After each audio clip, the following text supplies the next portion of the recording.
Imagine yourself walking on a tightrope suspended in the air. Below you lies a vast abyss. Above, the infinite sky. Each step demands perfect balance. There's no room for extremes, no space for haste or hesitation. With every movement, you feel the weight of the present moment. This tightrope represents your life. We live in a world of extremes. We work ourselves to exhaustion or procrastinate endlessly. We chase pleasure relentlessly or guilt ourselves for even wanting it. Balance often feels like a distant dream, something reserved for monks or sages. But the middle way teaches us that balance is within everyone's reach. What does balance mean to you?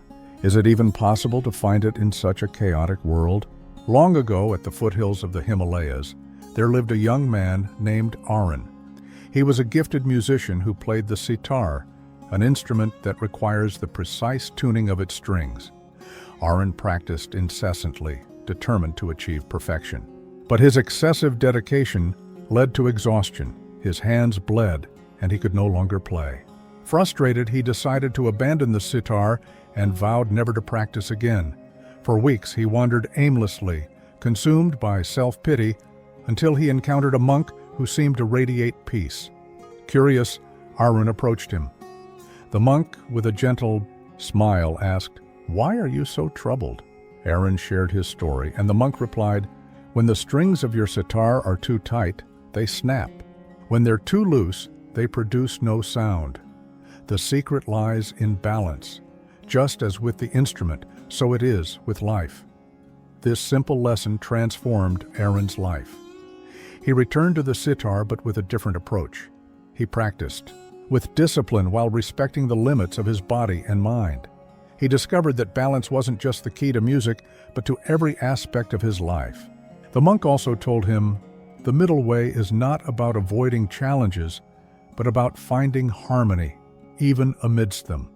How often have you felt like Aaron, trying so hard to achieve something that you lose yourself in the process? Or perhaps giving up entirely because you didn't know how to navigate the extremes? The middle way is one of the most profound lessons taught by Buddha. He discovered this principle after living in two extremes, first as a prince surrounded by luxury and pleasures, then as an ascetic depriving himself of everything. It was while meditating under the Bodhi tree that he realized balance lay between these two poles. In our modern lives, the middle way applies to so many situations. Think about work, for instance. In today's culture, we often glorify the hustle and end up overworking ourselves. Yet neglecting rest leads to burnout. On the other hand, constant procrastination breeds anxiety and stagnation. The middle way reminds us that productivity and rest must coexist. Try dividing your day into focused work sessions, interspersed with short breaks for meditation or a walk. In relationships, extremes also appear. Sometimes we give ourselves completely, forgetting about our own needs. Other times we isolate ourselves out of fear of being hurt. The middle way suggests that healthy relationships involve both giving and receiving, loving and respecting, without losing individuality. Are you balancing your need for connection with your self-care? Materialism is another clear example. Modern society promotes consumption as the path to happiness. Yet attachment to material goods often leaves us dissatisfied because we always want more. Conversely, rejecting comfort entirely can breed resentment. Balance is about finding contentment with enough. Before buying something new, pause and ask yourself, do I really need this, or am I trying to fill an emotional void? Balance is also crucial for physical and mental health.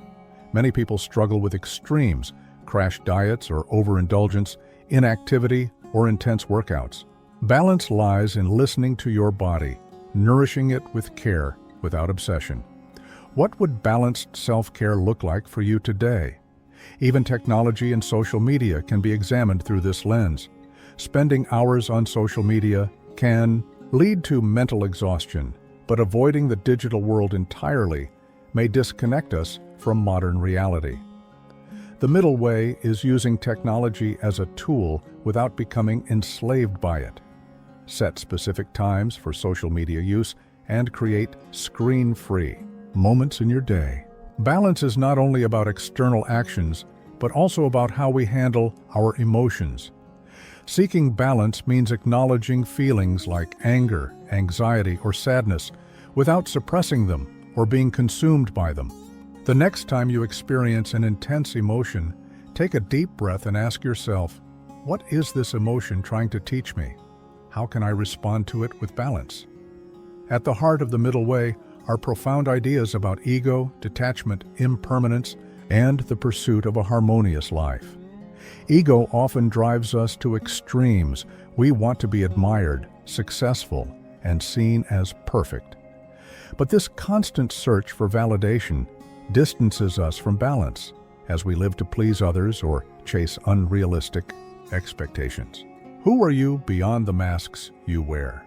If success or external approval disappeared, who would remain?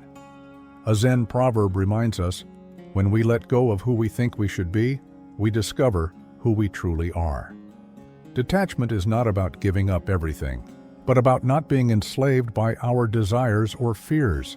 Many people suffer in relationships because they cannot let go of what isn't working. Detachment allows us to recognize when something is unhealthy and move forward with compassion, both for ourselves and others.